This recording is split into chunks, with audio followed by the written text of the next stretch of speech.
Then there's the little parable about the fig tree. The owner of the vineyard wants results, of course.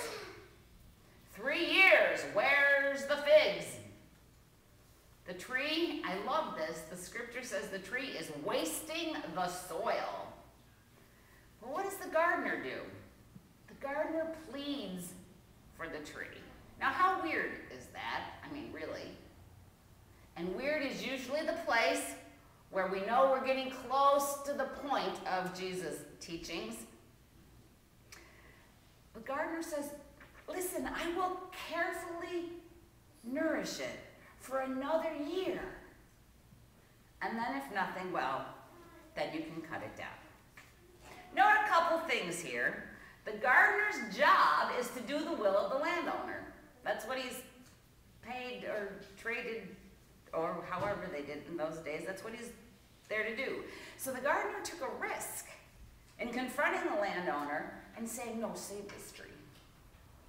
The tree is doing nothing wrong, you know? Why knock it down? It's not doing anything wrong. It's just not doing what it was created to do, which is to produce fruit.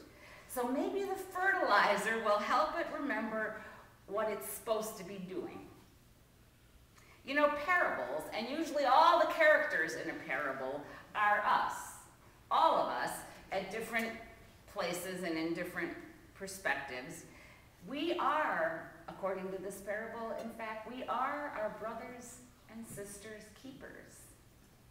We are supposed to nurture one another's faithfulness. God expects fruit from those of us who say that we are followers of the most fruitful one.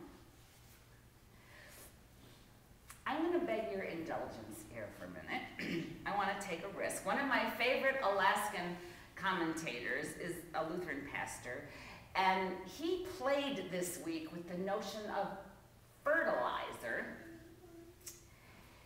He did a brilliant job, I think, summarizing the Isaiah and the Luke reading using the word shit. So if you will, forgive me and let me use the vernacular. Just listen to what he did with this. He said the road of life has a lot of shit on it, and there's no avoiding it. But a little shit is just what is needed to grow. And often we're too willing to trade God's gifts for worthless shit. But God yearns for us and invites us to turn to the Lord in the midst of the shit. And on our faith journey, when we smell shit, we are soon faced with the opportunity to use the shit for fertilizer. And as any good gardener knows, if we use the shit for fertilizer appropriately, it'll help us bear fruit. I just think that's a brilliant kind of analysis theologically of Isaiah and Luke. And so thank you for allowing the freedom to do that here. At some level, I would print that paragraph and distribute it to you to give to your friends to say, this is what Isaiah and Jesus were talking about last Sunday in the scripture, don't you think? Well, maybe not.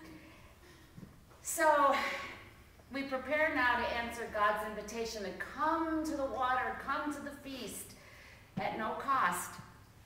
As we prepare to come to this table, the only thing God asks is that we're willing to turn, that we are willing to listen, that we are willing to support one another in the midst of all that happens in life.